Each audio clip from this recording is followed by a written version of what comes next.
Astaghfirullah. Assalamualaikum warahmatullahi wabarakatuh. Alhamdulillah wassalatu wassalamu ala Rasulillah wa ala alihi wa sahbihi wa mawalah wa la hawla wa la quwwata illa billahi wa ba'du. Baik, kita lanjutkan kajian kita, masih membahas tafsir dari surah Al-Baqarah, dan kita masuk pada ayat ke-38. A'udzubillahi minasyaitonirrajim. Bismillahirrahmanirrahim. Qul nahbitu minha jami'an fa imma ya'tiyannakum minni hudan faman tabi'a hudaya fala khaufun 'alaihim wala hum yahzanun walladzina kafaru wa kadzdzabu bi ayatina ulaika ashabun nar hum fiha khalidun.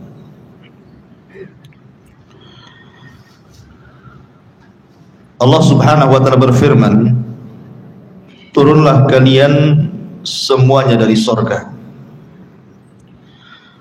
Kemudian jika benar-benar datang petunjukku kepada kalian, maka barang siapa yang mengikuti petunjukku, tidak ada rasa takut pada mereka dan mereka tidak akan bersedih hati. Adapun orang-orang kafir dan mendustakan ayat-ayat kami, mereka akan menjadi penghuni neraka dan mereka akan dikekalkan di dalamnya selama-lamanya. Ma'asyiral muslimin yang dimuliakan Allah subhanahu wa ta'ala, surah Al-Baqarah ayat 38 dan juga 39, di sini akhir daripada kisah Nabi Allah Adam alaihi salatu wassalam yang dicantumkan dalam permulaan surah Al-Baqarah. Jadi ketika Allah subhanahu wa ta'ala murka kepada Nabi Allah Adam alaihi salatu wassalam dan juga istrinya Hawa, dan sebelumnya Allah sudah murka kepada iblis, maka Allah subhanahu wa ta'ala menurunkan 3 makhluk ini semuanya ke bumi. Dan sudah saya ceritakan beberapa khilaf di mana mereka diturunkan. Ada yang mengatakan bahwa iblis diturunkan di lautan, makanya iblis membangun istananya di lautan, berdasarkan hadis Nabi sallallahu alaihi wasallam bahwa istana iblis itu ada di lautan. Adapun Adam dan Hawa, ada yang mengatakan Adam diturunkan di Sri Lanka, di India, dan adapun Hawa turun di Jeddah dan Adam turun di Sri Lanka. Kemudian keduanya dipertemukan. Bagaimana caranya? Yang satu di India Sri Lanka, yang satu pula di Jeddah. Dalam riwayat Israiliyat ada yang mengatakan bahwa Allah subhanahu wa ta'ala turunkan Hajar Aswad. Hajar Aswad itu batu dari sorga, dulunya putih dan bercahaya. Tetapi Nabi SAW mengatakan sawadathu banu Adam, yang membuat batu yang sangat putih bercahaya itu menjadi hitam adalah Bani Adam. Apa maksudnya? Maksudnya dosa yang dilakukan Bani Adam sehingga menjadi batu itu berubah yang tadinya putih bercahaya menjadi hitam. Makanya disebut Hajar Aswad, batu yang sangat hitam. Lah ketika batu itu diturunkan dari sorga ke bumi, maka itu menandakan sebuah sinyal cahaya bahwa Adam alaihi salatu wassalam kalau ingin mencari Hawa, istrinya yang terpisah, carilah di titik cahaya itu. Begitu juga Hawa. Akhirnya kemudian berjumpalah di Arafah. Maka disebut Arafah karena saling mengenal.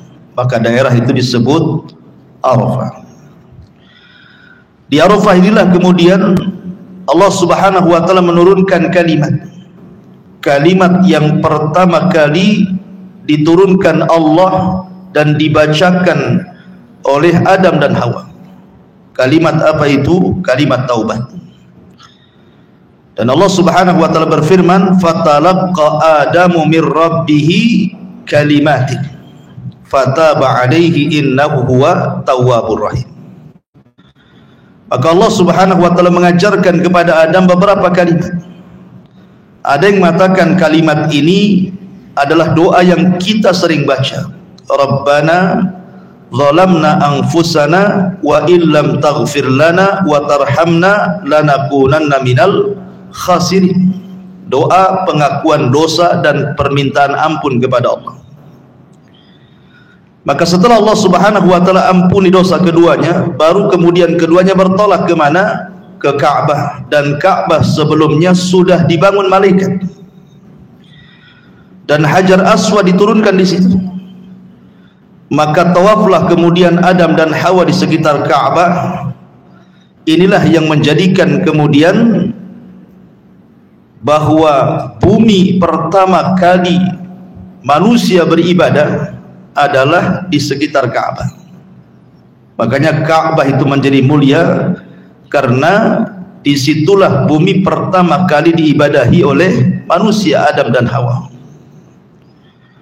Terlebih kemudian kemuliaan Ka'bah ini bertambah-tambah saat dilahirkan Nabi SAW. Dan bertambah-tambah kemuliaannya saat diangkatnya Nabi menjadi Nabi dan Rasul. Dan bertambah-tambah kemuliaannya saat Ka'bah kemudian dibebaskan dari segala jenis kesyirikan pada Fathu Mekah.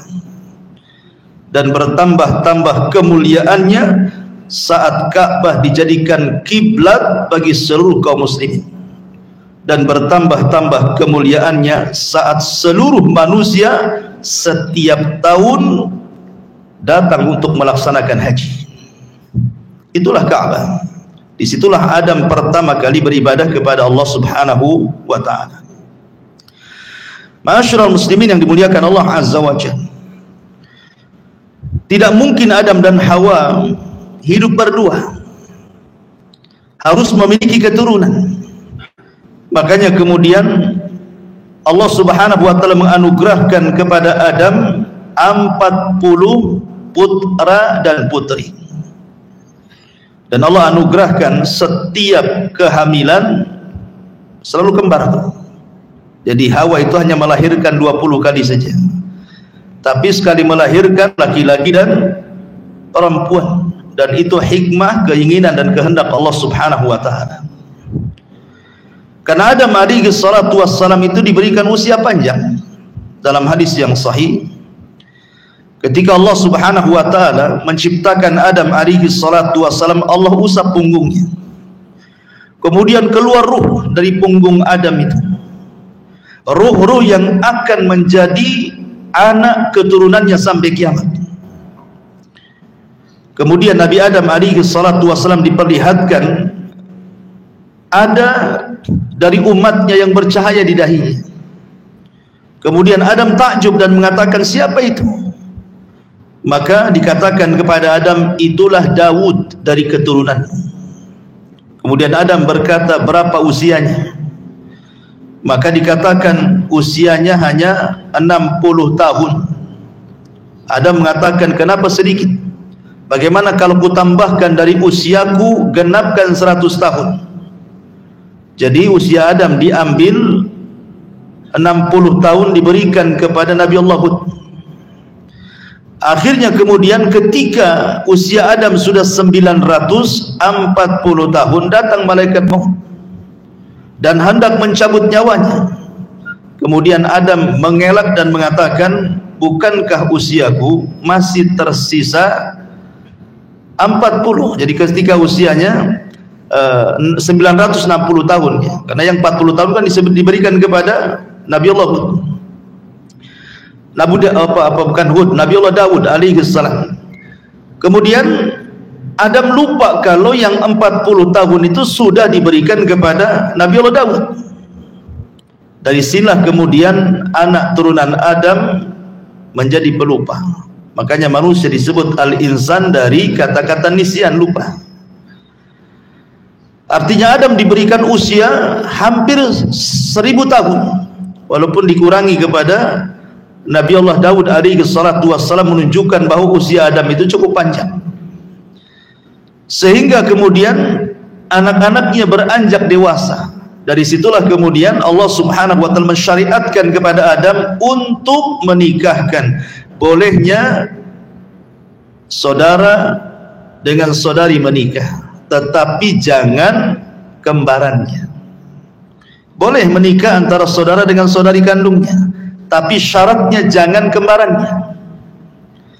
Lah kebetulan dari anak-anak Adam ini yang paling besar adalah Qabil dan Habil.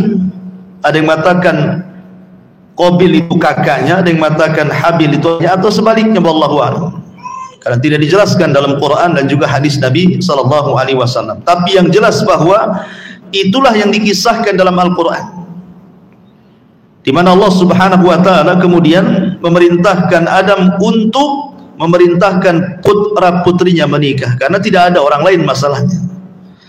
Akhirnya kemudian Qabil disuruh menikah dengan kembarannya Habil, dan Habil disuruh menikah dengan kembarannya Qabil. Dari sini iblis datang dan menggoda Qabil dan mengatakan, wahai Qabil, lihat kembaran Habil itu tidak cocok untukmu, kurang cantik, tapi lihat kembaranmu cantik.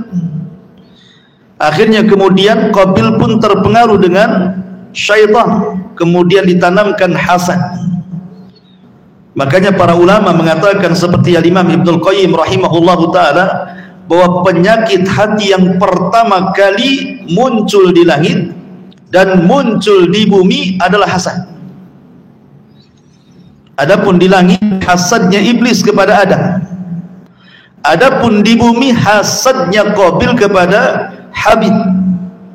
Makanya kenapa hasad itu sangat bahaya dalam Islam, sampai Nabi SAW mengatakan, iyyakum wal hasad, hati-hati kalian jangan hasad, karena hasad itu bisa membakar pahala kalian seperti api membakar kayu bakar, kata Nabi. Ma'asyiral muslimin yang dimuliakan Allah Azza wa Jalla. Akhirnya kemudian Qabil pun marah. Dia datang kepada saudaranya Habil, mulailah mengancam, kalau engkau tetap mengambil sembahku, la aqtulannak, saya akan bunuh kamu. Tapi Habil adalah orang baik, dia mewarisi sifat-sifat Nabi Adam alaihi salatu wassalam. Tentu kalau kita punya anak banyak, mungkin kita punya anak 5 atau 6 atau 7, tentu di antara anak-anak kita itu pasti ada yang salah satunya yang kita sukai. Mungkin kecerdasannya, mungkin ketampanannya, pasti adalah. Pasti hati kita itu cenderung kepada salah satu dari mereka. Apalagi kalau seandainya sudah tampan, baik, cerdas, hafal Quran, oh, tentu makin senang kan begitu. Maka Habil itu anak kesayangan Adam karena mewarisi sifat-sifatnya. Lah Habil ini tidak seperti Qabil. Makanya ketika kemudian Qabil mengancam, la aqtulannak, saya akan bunuh kamu, Habil hanya mengatakan, la imbasatta yadaka litaktulani ma ana bibasiti yadiya ilaika liaqtulah. Kalau engkau ingin membunuhku silahkan, tapi saya tidak hendak membunuhmu. Lihat bagaimana bahasanya, la imbasatta, kalau engkau bentangkan tangan, litaktulani, untuk membunuhku, ma ana bibasiti yadiya ilaika liaqtulah, tidak mungkin tanganku akan membunuh badanmu. Kenapa alasannya? Inni akhafullah, kata Habil, karena aku takut kepada Allah Subhanahu wa ta'ala. Inni akhafullah, saya takut kepada Allah. Ma'asyiral muslimin yang dimuliakan Allah Azza wa Jalla. Dari sini kemudian karena melihat kondisi Qabil dengan Habil ini cekcok, maka Adam alaihi salatu wassalam berusaha untuk mencari solusi. Berdoalah dia kepada Allah Subhanahu wa taala. Akhirnya Allah Subhanahu wa taala mensyariatkan kepada Adam untuk disampaikan kepada dua putranya untuk berkurban. Siapa yang diterima kurbannya, maka dia berhak memilih pasangannya. Akhirnya kemudian Habil berkurban dengan kambing yang sangat gemuk, yang sangat indah, yang sangat baik.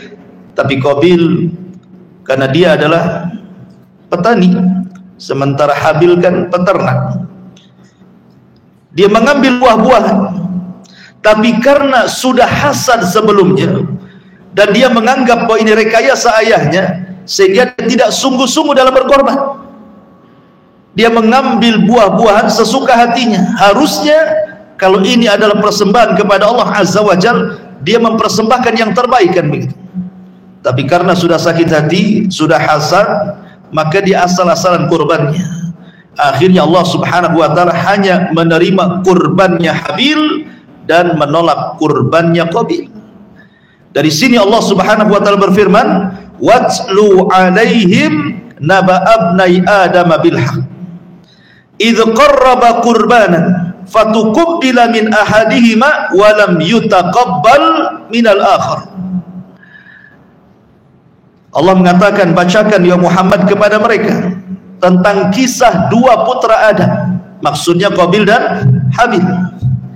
Ketika keduanya berkurban tuh, tapi Allah Subhanahu wa taala menerima kurban salah satunya dan menolak kurban yang lainnya. Kenapa? Karena salah satu dari putra Adam yang bernama Habil betul-betul berkurban karena takwa, sementara Qabil berkurban bukan karena takwa. Makanya kemudian Habil mengatakan, innama yataqabbalullahu minal muttaqin. Sesungguhnya Allah Subhanahu wa taala hanya menerima kurbannya dari hamba-hamba Allah Subhanahu wa taala yang bertakwa. Dari sini pentingnya sebuah kaidah atau sebuah faedah bahwa di dalam berinfak itu harus didasari takwa dan ikhlas kalau ingin diterima. Ya. Karena itu syarat Allah Subhanahu wa taala, thayyibun la yaqbalu illa thayyiban. Allah itu baik, tidak menerima kecuali yang baik-baik. Termasuk juga keikhlasan daripada orang yang berkorban. Habil ini orangnya ikhlas, kurbannya juga baik, diterima oleh Allah. Tetapi Qabil ini sudah tidak ikhlas karena hasad, yang dikorbankan pun tidak baik, ditolak. Makanya ada ulama mengatakan, kalau seandainya sepanjang hidupku aku tahu satu kali sujud saja diterima oleh Allah Subhanahu wa taala, itu sudah cukup bagiku. Kalau seandainya seluruh ibadahku aku tidak tahu diterima atau tidak, tetapi aku tahu bahwa satu kali sujud saja, sujud ini diterima oleh Allah Subhanahu wa taala, itu sudah cukup. Kenapa? Karena tidak mungkin Allah Subhanahu wa taala menerima sebuah ibadah kecuali karena dia takwa. Berarti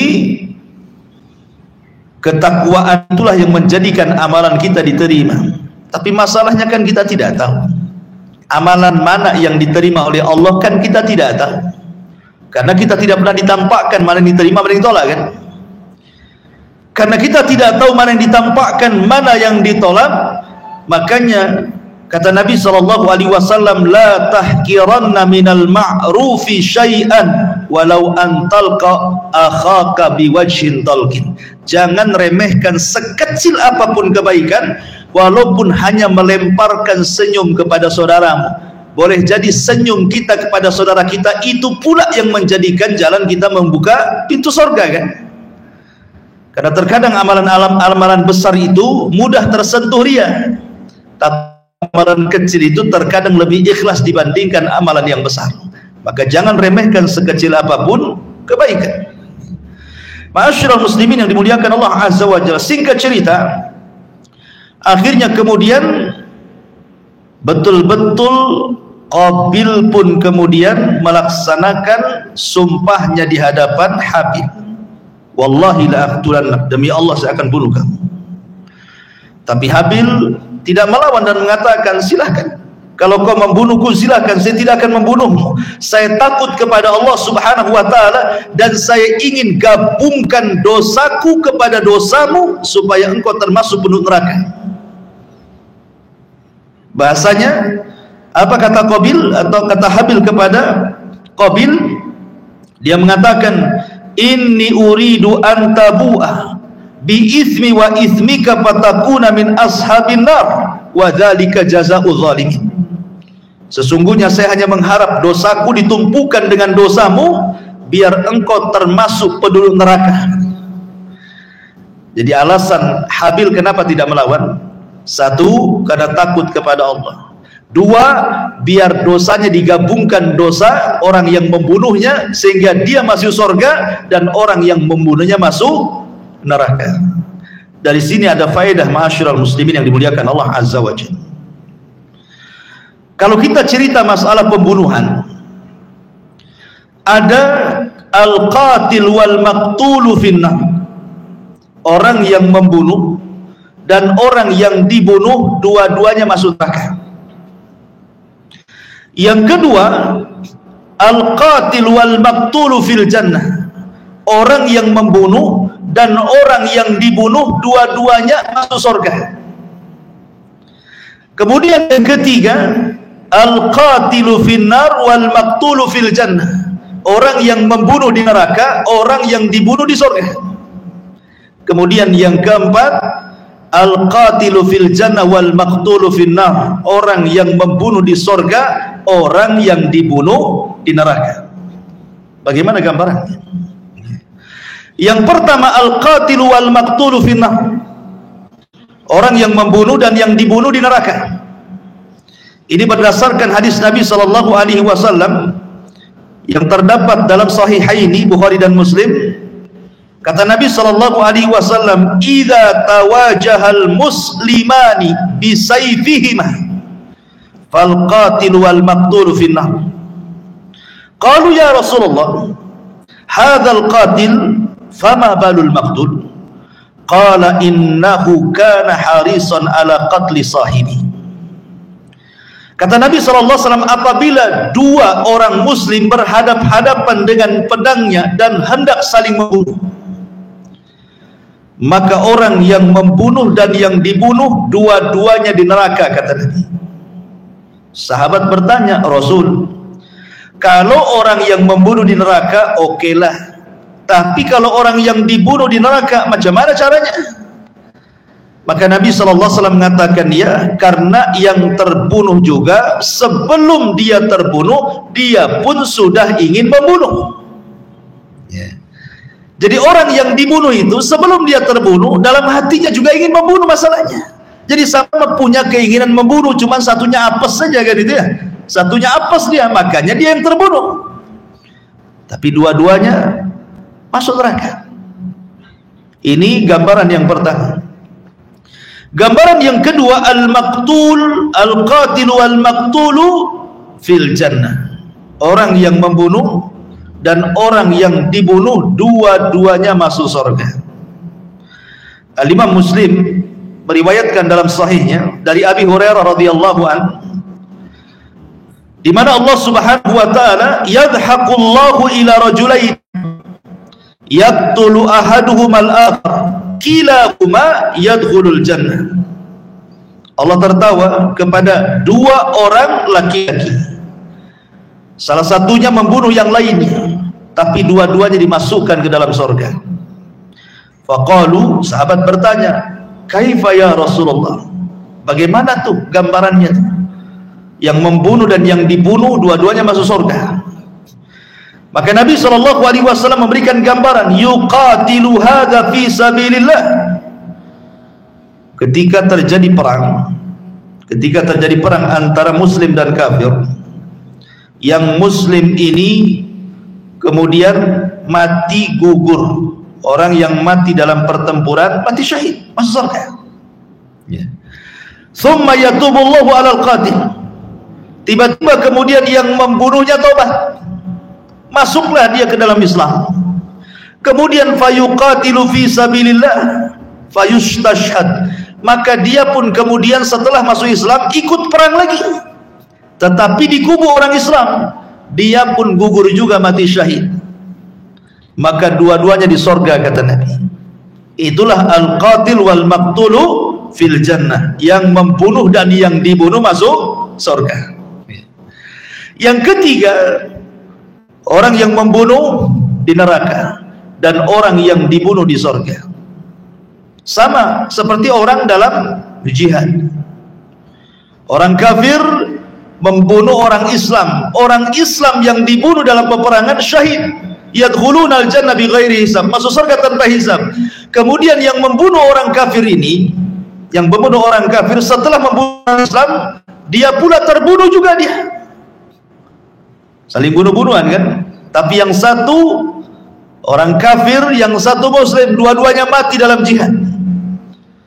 Maka yang kafir ini masuk neraka karena kekafirannya, yang muslim masuk surga karena kesyahidannya. Itulah al-qatilu finnar wal maqtulu fil jannah, orang yang membunuh di neraka, orang yang dibunuh masuk surga. Kemudian yang terakhir kebalikannya, al-qatil fil jannah wal maqtulu finnar, orang yang membunuh masuk surga, orang yang dibunuh masuk neraka. Sama-sama saat jihad juga. Di mana orang Islam membunuh orang kafir, selesailah dia, orang kafir masuk neraka. Ya. Kemudian orang yang membunuh ini terus dia di atas keislaman sampai dia mati, maka dia masuk surga. Ma'asyiral muslimin yang dimuliakan Allah Azza wa Jalla, adapun kasusnya Qabil dan Habil, ini masuk pada gambaran yang pertama, kasusnya Qabil dan Habil. Kenapa Habil ini masuk surga dan Qabil masuk neraka? Karena yang ada keinginan membunuh itu siapa? Qabil. Habil itu tidak ada keinginan membunuh. Kalau seandainya Habil ada keinginan membunuh, masuk sabda Nabi, dua-duanya neraka. Tetapi Habil itu tidak ada keinginan membunuh. Dari mana kita tahu? Dari perkataan beliau Habil, la imbasatta yadaka litaqtulani ma ana bibasiti yadiya ilaika liaqtulak inni akhafullah. Kalau engkau ingin membunuh silahkan, tapi saya tidak akan membunuhmu karena saya takut kepada Allah. Dari situ Habil tidak ada keinginan untuk membunuh, maka Habil masuk surga, Qabil masuk neraka. Bahkan Qabil harus menanggung dosa yang sangat besar. Perhatikan sabda Rasul dari Abdullah bin Mas'ud radhiyallahu anhu. Nabi sallallahu alaihi wasallam bersabda, la tuqtalu nafsun zulman illa kana ala ibni adam al-awwal kiflun min damiha li'annahu kana awal man sannal qatlah. Siapapun yang membunuh dengan cara zalim, siapapun yang membunuh dengan cara zalim, kecuali anak Adam yang pertama si Qabil, akan dapat bagian dosanya karena dia orang yang pertama kali mencontohkan membunuh. Jadi kalau sejak zaman Qabil sampai hari ini ada orang yang membunuh dengan cara zalim, otomatis orang yang membunuh itu kan dosa. Ribuan orang yang sudah membunuh, otomatis ribuan dosa ini si Qabil juga akan nanggung dosanya. Kenapa? Karena dia yang ngasih contoh keburukan. Sementara Nabi SAW bersabda, man sanna sunnatan sayyi'atan falahu wizruha wa wizru man amila ba'dahu la yanqusu min auzarihim syai'a, kata Rasul. Barang siapa yang mencontohkan keburukan, maka dia dapat dosa, dan dosa orang yang mencontohnya tanpa mengurangi dosa mereka sedikit pun, dan begitu seterusnya. Berarti Qabil ini banyak di dosanya, karena setiap dosa pembunuh itu dia dapat bagiannya tuh. Maka jangan memberikan contoh keburukan kemudian ditiru orang, maka orang yang menirunya dapat dosa dan orang yang menirukan pertama dapat bagian dosanya. Auzubillah. Jadilah orang-orang yang mencontohkan kebaikan, jangan jadi pencontoh keburukan. Ma'asyiral muslimin yang dimuliakan Allah Subhanahu wa taala. Setelah kemudian Qabil pun ketika dibunuh oleh Qabil dengan cara pengejut. Padahal dalam beberapa sirah itu dijelaskan badan Habil itu sebenarnya lebih besar, lebih kekar. Kalau seandainya mau berkelahi, Qabil itu kalah sebenarnya. Ya, kita melihat dari postur tubuh gitu ya, dan kekuatan. Tetapi pembunuhan Qabil itu kan secara pengecut, di mana ketika Habil sedang tertidur, diambilnya batu besar kemudian dipukulkan di kepalanya sampai hancur mati. Lebih parah lagi kemudian dibiarkan jasadnya begitu saja. Ada yang mengatakan menurut riwayat Mujahid, sebab Qabil membunuh Habil ini, Allah Subhanahu wa taala akhirnya menyegerakan azabnya di dunia sebelum di akhirat. Dengan cara apa? Tiba-tiba betisnya tertekuk dengan pahanya, dia tidak bisa jalan. Kemudian wajahnya ke atas dan tidak bisa dikembalikan, dia tersengat sinar matahari. Itulah dosa zalim. Kata Nabi SAW, tidak ada dosa, kata Nabi SAW, ma min dzambin ajjalallahu uqubatahu fid dunya qabla al-akhirah al-baghyu wa qati'atur rahim. Tidak ada dosa yang disegerakan balasannya di dunia sebelum akhirat kecuali kezaliman dan pemutus silaturahim. Allah segerakan. Ya, hati-hati dua dosa ini, melakukan kezaliman pada orang ataupun memutus silaturahim. Makanya Imam Zahabi rahimahullahu taala menyebutkan di dalam kitab Al-Kabair, dosa-dosa besar, kitabnya judulnya Al-Kabair. Imam Zahabi menceritakan tentang seseorang yang melakukan kezaliman. Jadi ada orang zalim merampas ikan nelayan, kemudian dia mengancam, kalau engkau tidak memberikan kubur. Nelayan ini orang lemah, orang zalim ini orang kuat, terpaksalah dikasihkan. Kemudian sang zalim ini dengan bangganya, dengan sombongnya membawa ikan itu bawa pulang. Tidak sadar di tengah jalan ikan yang mati Allah hidupkan, tiba-tiba menggigit jarinya. Dia rasa gigitan itu biasa saja, hanya berdarah sedikit, ya sudah biasa saja, pulang ke rumah. Dimasak ikan itu, dimakan dengan lahapnya tanpa punya perasaan dosa. Di malam harinya bekas gigitan itu baru terasa.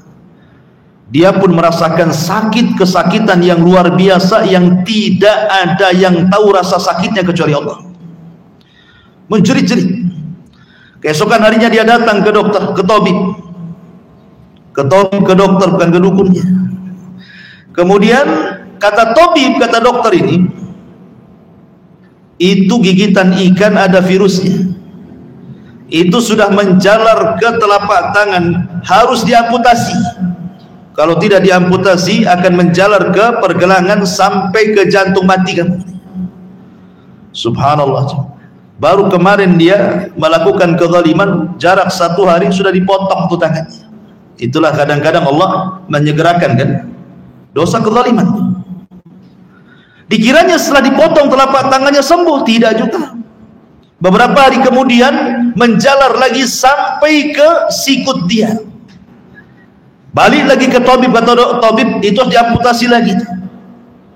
Akhirnya dipotong juga sikutnya. Beberapa hari lagi tidak sembuh juga, ternyata menjalar sampai di bahunya. Dokter ini heran, dia sudah sering menangani perkara itu, tapi tidak seperti ini. Makanya dokter ini bertanya kepada orang ini, dosa kamu itu apa sebenarnya? Akhirnya bercerita tentang kezalimannya mengambil ikan nelayan itu. Kata dokter, subhanallah, seandainya ketika ikan itu Allah hidupkan dan menggigit jarimu, kau langsung serahkan ikan itu, minta ampun, minta maaf, kau tidak perlu datang ke sini. Ya, tapi ini semua sudah takdir Allah Azza wa Jalla. Sebelum ku potong bahumu, sebaiknya kau datangi nelayan yang ku ambil ikannya, minta maaf, minta redhonya. Mudah-mudahan dengan cara itu Allah sembuhkan penyakitmu. Cari dia. Ya. Setelah ketemu, Akhirnya dia mengatakan, samihni ya fulan, maafkan dosa-dosaku wahai fulan. Lah ini bingung, siapa orang ini? Kemudian diceritakan, saya seorang orang zalim yang telah mengambil ikanmu pada waktu-waktu yang kemarin-kemarin, tolong maafkan saya. Akhirnya kemudian karena melihat kondisinya yang kasihan, dimaafkanlah sang nelayan ini. Ketika dimaafkan, hilang rasa sakitnya. Kemudian sebelum dia pergi, orang zalim yang sudah bertobat ini mengatakan kepada sang nelayan ini, wahai bapak, ketika saya ambil ikan, saya melihat bibirmu bergerak-gerak.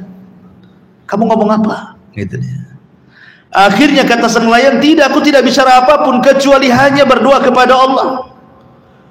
Hanya mengatakan, ya Rabb, sesungguhnya aku ini orang lemah di hadapanku orang kuat. Arini quwwataka ya Rabb, tolong tampakkan kekuatanmu kepadaku. Hanya itu saja. Ya. Rupanya manjur doa orang yang dizalimi mustajab. Ingat, doa orang yang dizalimi itu mustajab, karena orang yang menzalimi itu dia bisa nyenyak tidur, orang yang dizalimi tidak pernah nyenyak tidur. Makanya dia bermunajat tiap malam untuk melaknat orang yang menzaliminya. Hati-hati tuh ya. Karena orang yang mazlum, yang dizalimi ini, kalau sudah berdoa tidak ada hijab antara dia dengan Allah, melesat walaupun yang dizalimi itu orang kafir. Ma'asyiral muslimin yang dimuliakan Allah Azza wa Jalla, akhirnya setelah dimaafkan dan dia pun menyesal, maka dia pun hendak datang ke dokter tadi. Tapi sebelum dia datang ke dokter tadi, menghabarkan bahwa sakitnya sudah hilang, dia datang ke orang-orang, datang ke pasar-pasar, datang ke keramaian orang, dan mengatakan, man ra'ani falam yadlim minhu ahada. Siapapun yang melihat aku, tolong jangan berbuat zalim. Tampakkanlah bekas amputasinya itu. Lah, Imam Zahabi mencantumkan kisah ini dalam kitab Al-Kabair, dosa-dosa besar. Ya. Nah di sini lihat bagaimana Habil ketika dibunuh oleh Qabil secara zalim, maka Allah berikan hukuman kepada Qabil kan itu. Makanya Rasul mengatakan tidak ada dosa yang disegerakan hukumannya di dunia sebelum akhirat. Salah satunya al-baghyu, kezaliman, wa qati'atur rahim, dan orang yang memutus silaturahim. Ketika kemudian Qabil sudah membunuh Habil, maka disinilah cerita peradaban dimulai. Manusia mulai terpisah jadi dua. Setelah Qabil membunuh Habil, dia malu berjumpa dengan Adam bapaknya. Akhirnya dia bawa istrinya kembarannya untuk menjauh dari kabilahnya Adam yang ada di perbukitan. Dia memilih ke lembah. Akhirnya kemudian Qabil dan juga istrinya beranak pinak di lembah itu, sementara Adam alaihi salatu wasallam berada di perbukitan dan bersama anak dan cucunya. Disitulah kemudian terpisah antara dua kabilah, kabilah Adam dan kabilah Qabil, satu di bukit, satu di lembah. Dan Adam mulai memberlakukan tidak boleh orang bukit kemudian turun ke bawah. Ma'asyiral muslimin yang dimuliakan Allah Subhanahu wa taala, ketika kemudian Qabil sudah beranak pinak di atas, Nabi Adam kemudian berada di atas, dan Adam mendengar bahwa Habil terbunuh oleh Qabil, maka Adam merasa sedih luar biasa. Huznan hazanan syadid. Jadi sedih sekali. Dari situ dia berdoa kepada Allah Subhanahu wa taala. Tiba-tiba kemudian Allah Subhanahu wa taala merintahkan Adam untuk menggauli Hawa, dan Hawa pun kemudian mengandung kembali. Rupanya Allah Subhanahu wa taala hendak menghibahkan, menghadiahkan kepada Adam pengganti Habil. Maka lahirlah kemudian seorang anak yang disebut dengan hibatullah, hadiah dari Allah sebagai pengganti Habil. Siapa namanya? Syith alaihi salam. Dialah kemudian yang akan menjadi nabi setelah Adam. Namanya Nabiullah Syith. Pakai shin besar, shin besar ya, sa, Syith namanya. Alaihi salam. Itulah nabi kedua setelah Adam, sebelum Idris. Lah Nabi Allah Syith ini, ikhwatu fiddin yang dimuliakan Allah Subhanahu wa taala, dijelaskan bahwa dia diberikan sahifah. Awalnya dia mengikuti syariatnya Adam alaihi salatu wassalam, tetapi setelah kemudian besar, kemudian diberikan kitab oleh Allah Subhanahu wa taala berupa suhuf. Dan itu digambarkan dalam sebuah riwayat di mana dijelaskan oleh para ulama, di antaranya riwayat Imam Ibnu Hibban dari hadis Ibrahim ibn Hisham dari Yahya ibn Yahya al-Ghassani.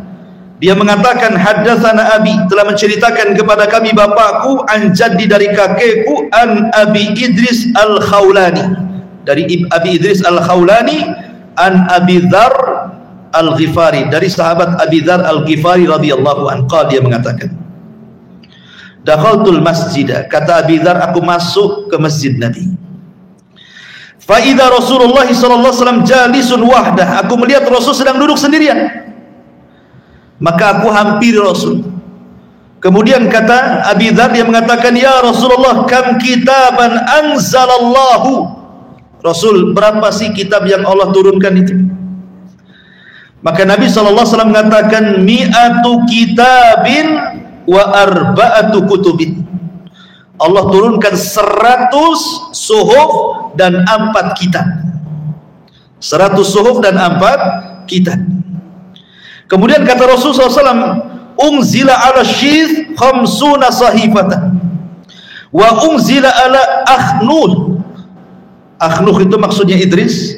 Salasuna sahifatan wa unzila ala Ibrahim asyru wa unzila ala Ibrahim asyru sahaif wa unzila ala Musa qabla Taurati asyru sahaif wa unzila Taurat wal Injil wal Zabur wal Furqan. Kata Nabi SAW, Allah turunkan 100 suhuf dan 4 kitab. Diturunkan kepada Nabi Syith 50 suhuf. Diturunkan kepada Idris 30 suhuf. Diturunkan kepada Ibrahim 10 suhuf. Diturunkan kepada Musa 10 suhuf, bukan Taurat. Kemudian Allah turunkan Taurat setelahnya, kemudian Injil, kemudian Zabur, kemudian Quran. Hadis ini dikatakan oleh Al-Hafidh Ibnu Rajab rahimahullahu ta'ala, walaupun hadis ini dikeluarkan oleh Imam Ibnu Hibban dalam sahihnya, di dalam Al-Ihsan fi Taqribis Sahih Ibnu Hibban, tapi ada catatan dari Imam Ibnu Rajab Al-Hambali dalam Fathul Bari, wa qad ruwiya min wujuhin muta'addidatin an Abi Dzarrin wa kulluha la takhlu min maqali. Memang banyak riwayat tentang jumlah kitab yang turun itu, tapi semua ada perbincangan para ulama tentang sanadnya.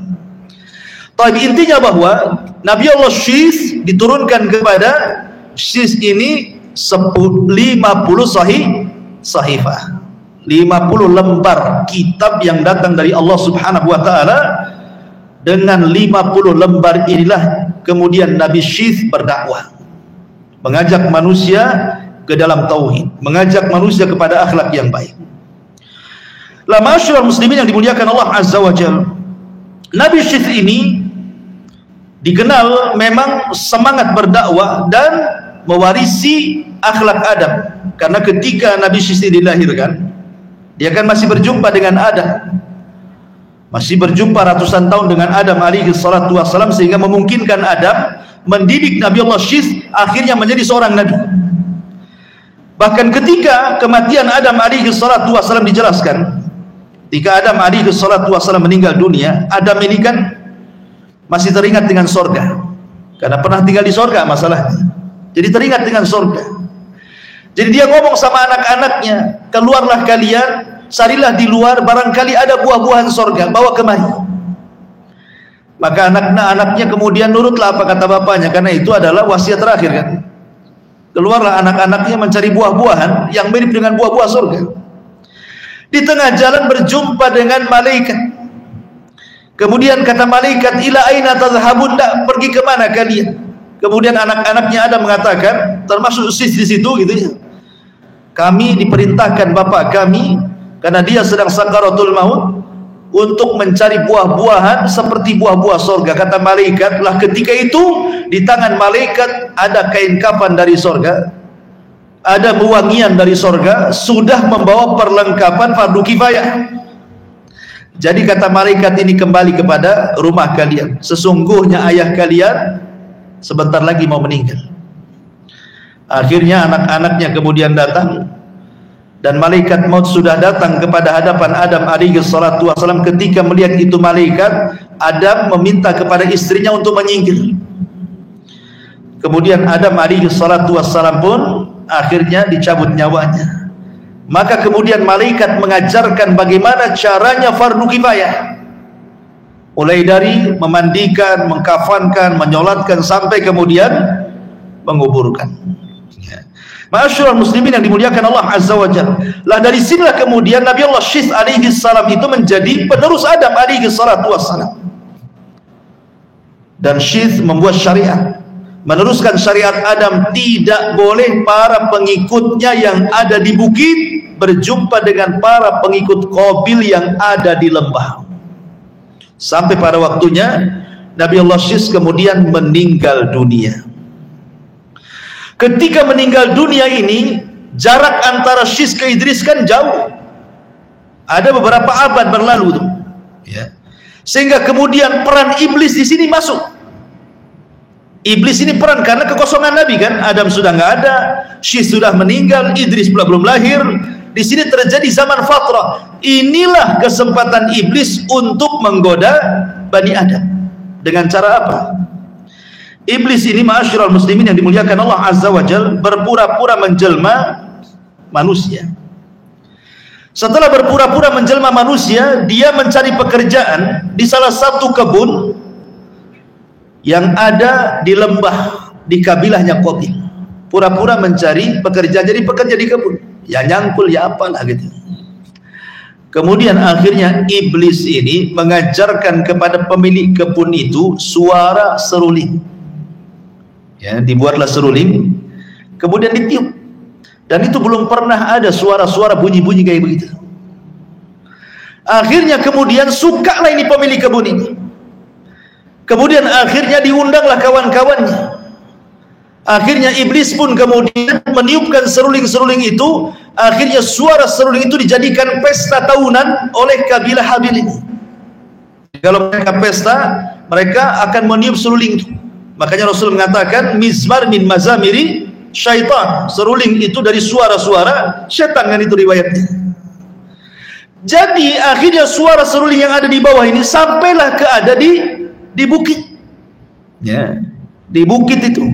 Yang laki-lakinya penasaran, ada apa sih suara-suara gaduh di bawah itu? Mulailah turun anak-anak muda dari atas 1-2 itu ngintip, ada apalah suara gaduh di bawah itu. Lah dalam hadis Nabi SAW, turunan Qabil itu laki-lakinya tak tampan, perempuannya pula cantik-cantik. Sementara yang di atas, ya, kabilahnya Syith alaihi salam itu terbalik pula.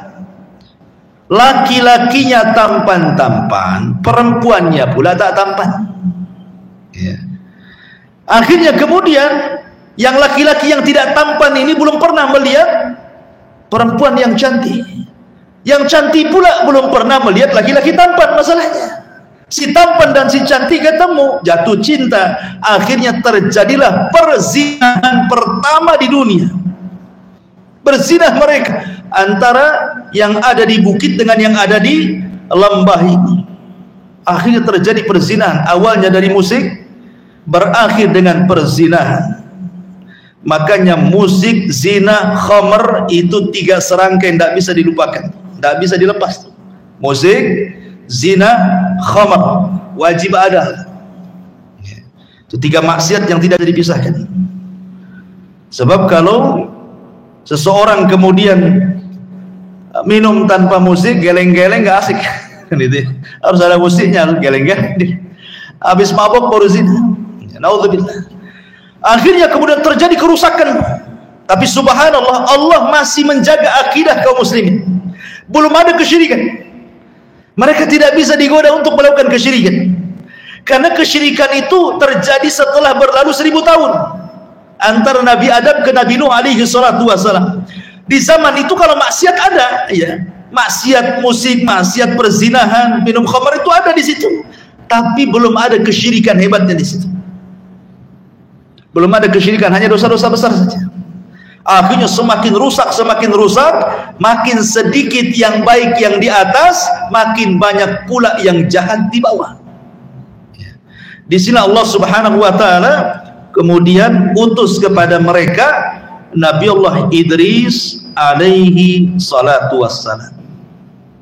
Setelah beberapa generasi itu, baru Allah Subhanahu wa taala utus Nabi Allah Idris alaihi salatu wassalam.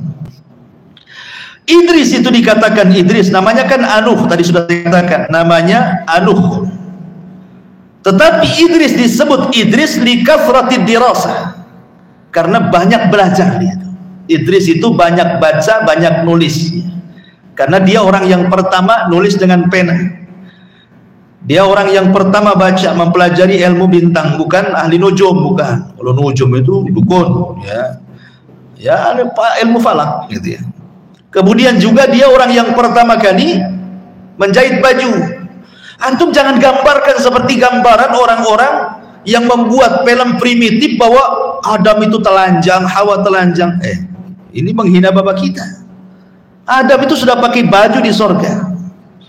Kemudian ketika diturunkan ke bumi juga Allah katakan di dalam Al-Quranul Karim, ya bani Adam qad anzalna alaikum libasan yuwari sawatikum warisan walibasut taqwa dzalika khair. Allah mengatakan dalam Al-Quran, wahai bani Adam, kami turunkan kepadamu pakaian. Jadi Allah Subhanahu wa taala tunjukkan kepada Adam itu untuk berpakaian menutup aurat. Jadi Adam itu sudah menutup aurat, yang entah dengan apa lah kan gitu ya, entah dengan kulit, entah dengan dedaunan di zaman itu, Allahu a'lam. Tapi kemudian jangan kemudian digambarkan Adam itu kemudian telanjang pakai koteka saja, enggak gitu. Ya.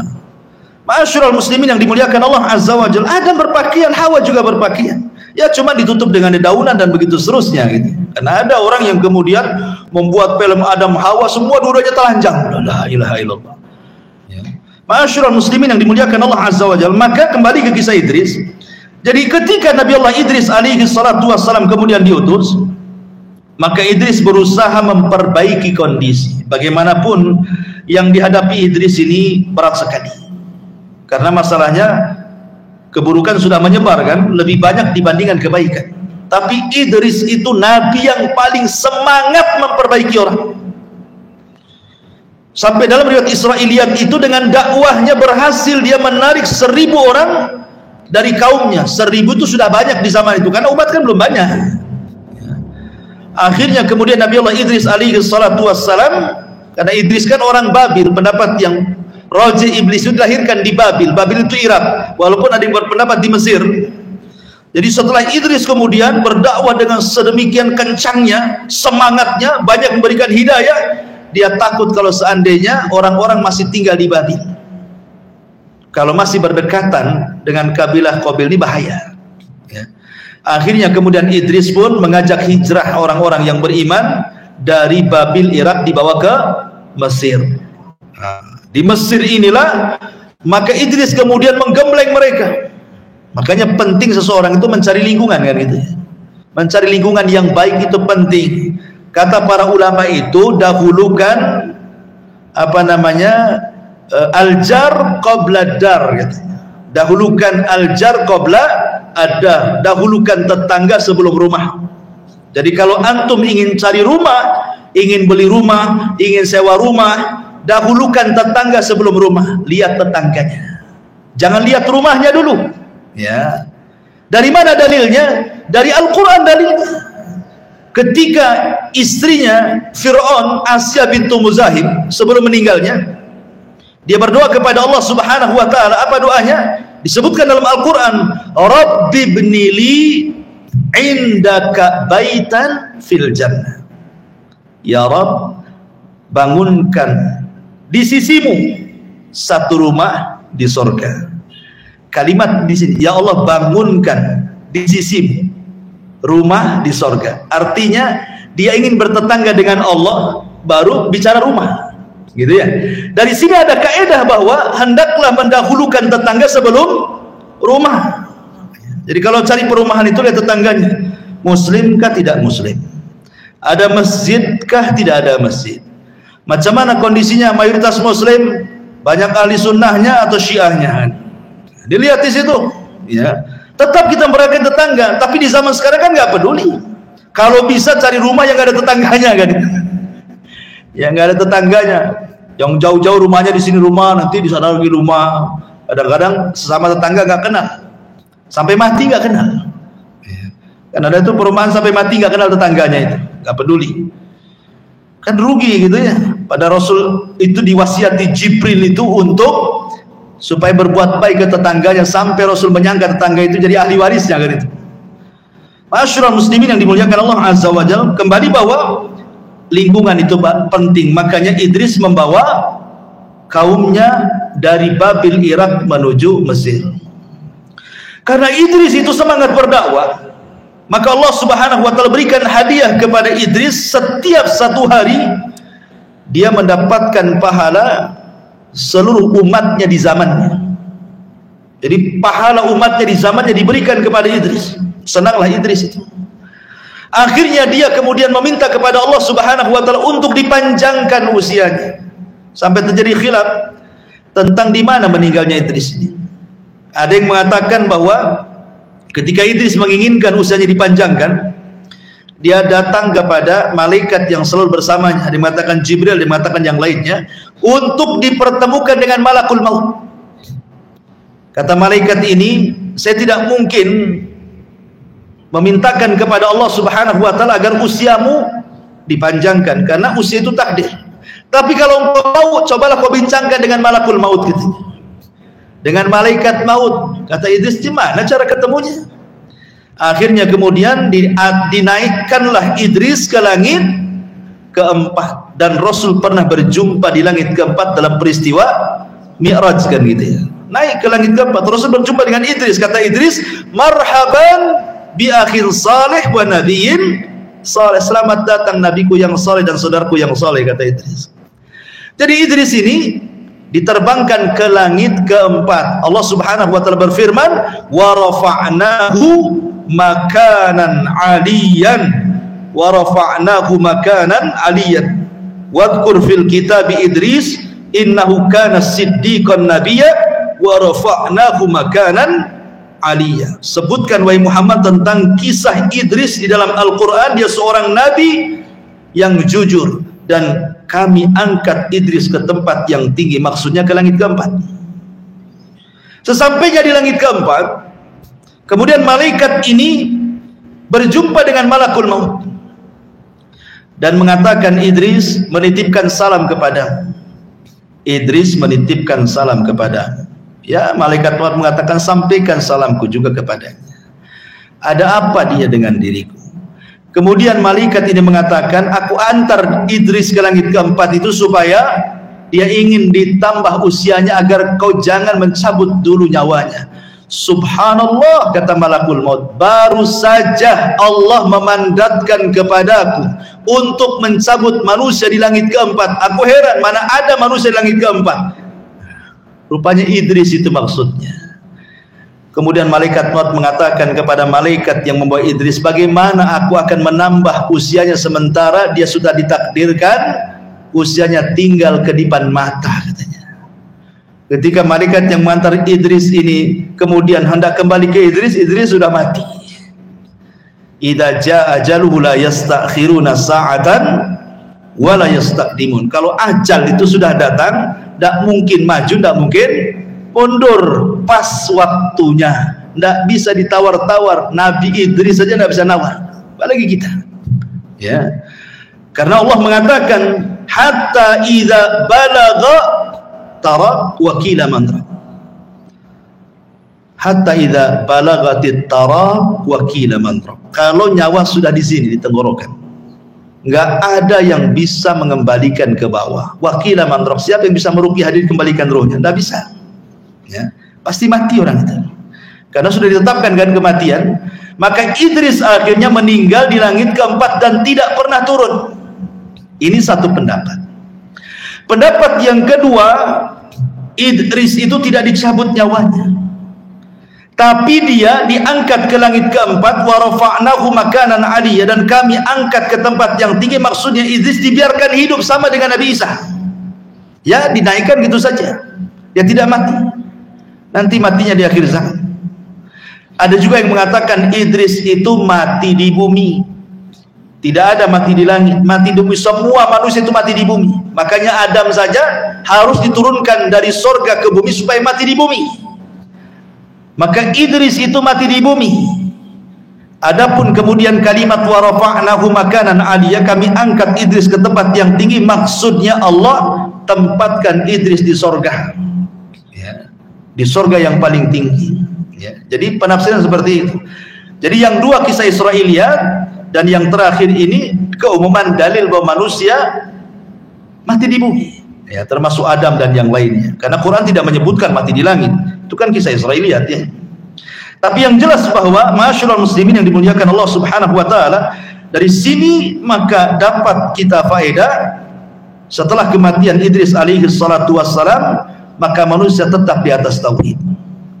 Tapi kemudian setelah Idris sudah berlalu zamannya, kekosongan para nabi, tidak ada nabi dan rasul lagi. Hanya ada orang-orang yang meneruskan syariat Idris alaihi salatu wassalam.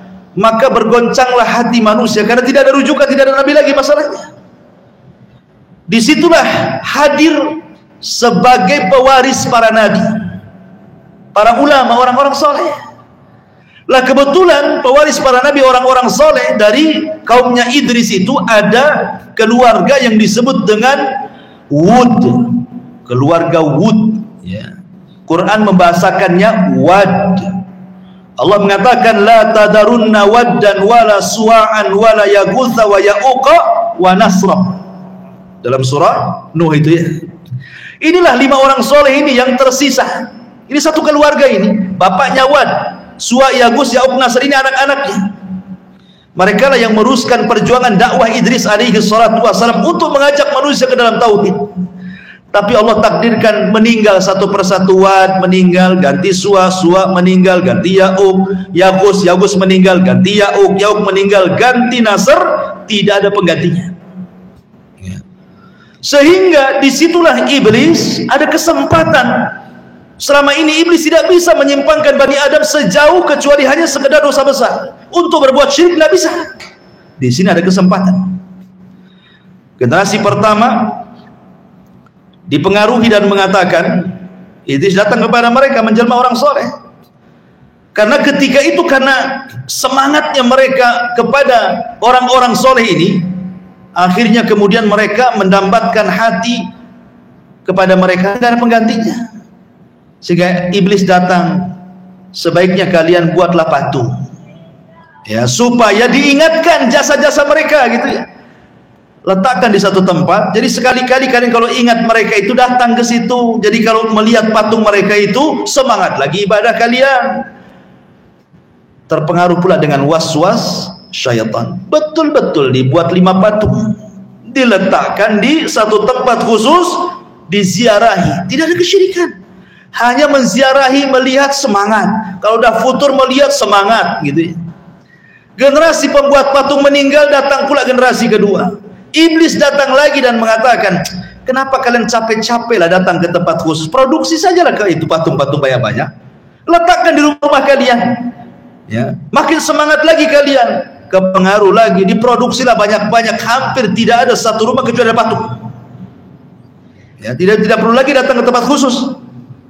Generasi kedua meninggal, generasi ketiga tak tahu apa-apa. Iblis datang lagi dan mengatakan, aku loh hidup di zaman bapakmu, di zaman kakekmu, kata iblis.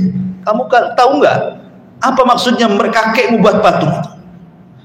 Kakekmu membuat patung itu maksudnya untuk wasilah mendekatkan diri kepada Allah. Ma na'buduhum illa liyuqarribuna ilallahi zulfa. Kami tidak mendekatkan diri kepada Allah kecuali lewat perantara mereka supaya lebih dekat lagi. Nah, mulailah terjadi syirik wasilah di sini, ya. Akhirnya kemudian mereka pun mulai menjadikan patung-patung itu wasilah beribadah kepada Allah, yang berakhir bukan dijadikan wasilah lagi, belakangan dijadikan sesembahan. Ketika mulai terjadi kesyirikan, disinilah Allah utus Nabi Nuh alaihi salatu wassalam setelah 1000 tahun dari zaman Adam alaihi salatu wassalam. Nuh diutus, lah Nuh ini luar biasa perjuangannya, ikhwatu fiddin, dan satu-satunya nabi yang diberikan usia lebih panjang dari bapaknya sendiri, maksudnya kakeknya Adam alaihi salatu wassalam. Dari semua manusia Nuh paling panjang sendiri itu usianya. Ada yang mengatakan 1870, ada yang mengatakan 1500, ada yang mengatakan 1400, pokoknya di atas 1000 lah itu khilafnya. Sehingga Nuh ini berjumpa dengan berbagai macam generasi, karena Nuh itu panjang usianya kan itu. Makanya Al-Quran sendiri ketika menjelaskan tentang dakwahnya Nabi Nuh itu kan disebutkan alfasanatin illa khamsina ama, dakwahnya saja 1000 tahun dikurangi 50 tahun alias 950 tahun. Tetapi hidayah milik Allah, setiap 20 tahun sekali cuma satu pengikutnya. Jadi selama itu tidak banyak pengikutnya, ya. Akhirnya kemudian Nuh itu sudah terlampau lama berdakwah, ya kan, 950 tahun, tidak pun ada juga yang menerimanya, malah semakin berani kaumnya hendak membunuhnya. Disilah Nuh alaihi salatu wassalam berdoa kepada Allah, Rabbi inni maglubun fantasir, ya Rabb, aku sudah mau dikalahkan kaumku, tolong aku. Maka Nuh alaihi salatu wassalam berdoa, maka Allah subhanahu wa ta'ala berikan mukjizat kepada Nuh berupa kapal. Ada yang mengatakan, namanya riwayat Israiliyat, kapal itu ditanam oleh Nuh. Dari biji kemudian tumbuh 100 tahun, setelah 100 tahun diserut, setelah 100 tahun berikutnya 40 tahunnya membuat kapal. Ini cerita Israiliyat, ya kan? Kalau Quran tidak mengatakan seperti itu. Quran itu yang mengatakan, ya Allah turunkan kapal gitu saja, ya. Allah turunkan bahan-bahannya, kemudian Nuh merangkainya. Jadi bukan diambil dari hutan, enggak. Makanya ada sebagian ulama salaf mengatakan ada makhluk-makhluk Allah itu yang tidak diciptakan dari yang lainnya. Maksudnya seperti hewan dari ibu bapaknya, tidak, dia langsung ada. Seperti untanya Nabi Saleh, enggak ada ibu bapaknya, langsung keluar dari batu kan gitu ya. Kemudian yang kedua, tongkatnya Musa langsung turun dari surga. Kemudian kapalnya Nabi Nuh, ada yang mengatakan seperti itu, wallahu a'lam, ya. Intinya bahwa mujizat Nabi Nuh itu membuat perahu. Disitulah terjadi sukhriyah, karena Nuh kan sudah tidak berdakwah lagi, ya, karena dia langsung manut dengan Allah, disuruh merangkai kapal, dia rangkai. Disitulah kemudian terjadi mulai cemoohan dari kaumnya dan mengatakan, ya Nuh, dulu engkau seorang nabi, kok sekarang jadi tukang kayu, gimana ceritanya, katanya. Jadi diolok-olok gitu ya. Apa sudah resign jadi nabi, kok sekarang jadi tukang mebel gitu. Dibuat diolok-olok, ya kan, nggak tahu kalau itu adalah perintah Allah.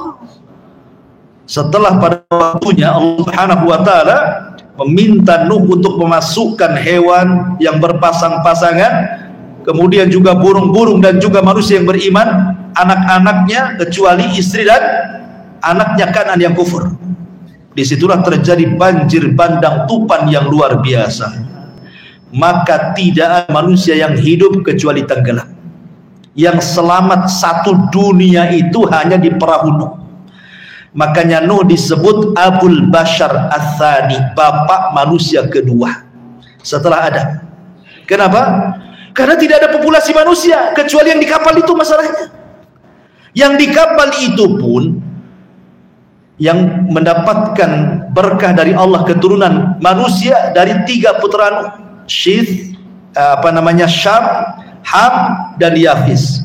Nuh itu punya 4 putra, Syam, Ham, Yafis, Kan'an.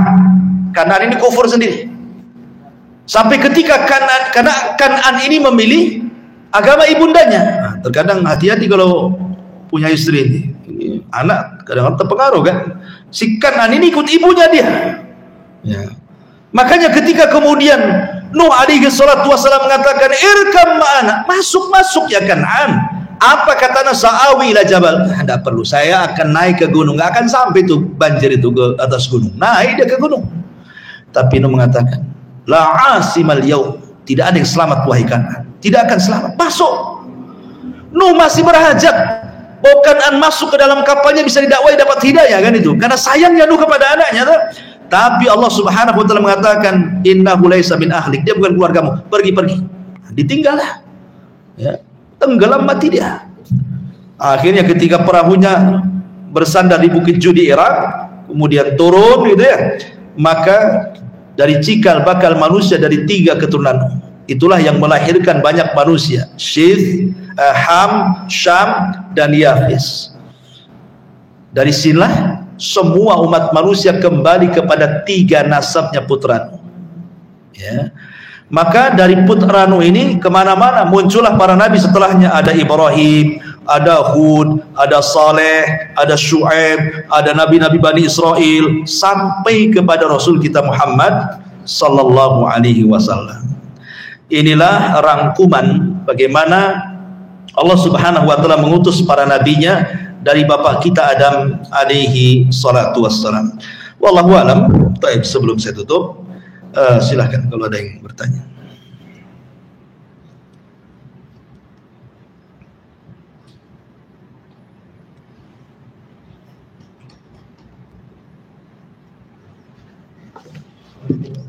Baik. Kalau cerita tentang anak-anaknya Nabi Adam jelas saling silang ya, mengembangkan manusia. Kalau dari itu enggak. Kalau putra-putra Nuh alaihi salatu wassalam itu berpencar.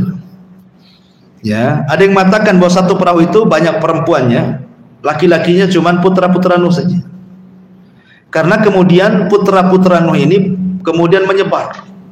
Ya, sehingga menyebar inilah Rasul mengatakan bahwa Arab dari keturunan Syam, bangsa Arab, dan seluruh para nabi dari keturunan Syam.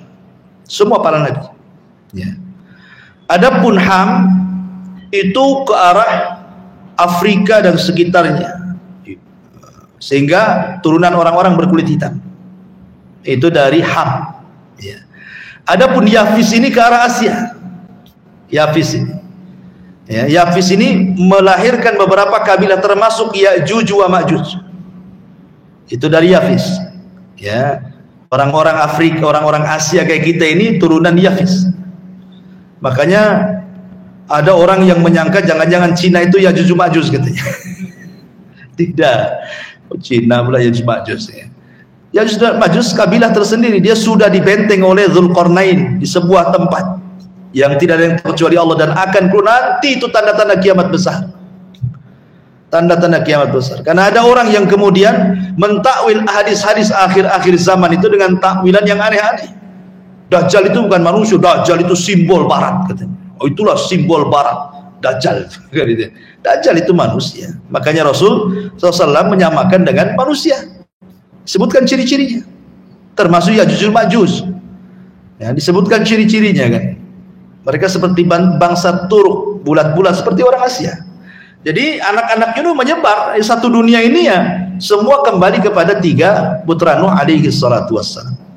Wallahu a'lam. Baik, sampai di sini kita tutup. Subhanahu wa bihamdika asyhadu an la ilaha illa anta astaghfiruka wa atubu ilaik.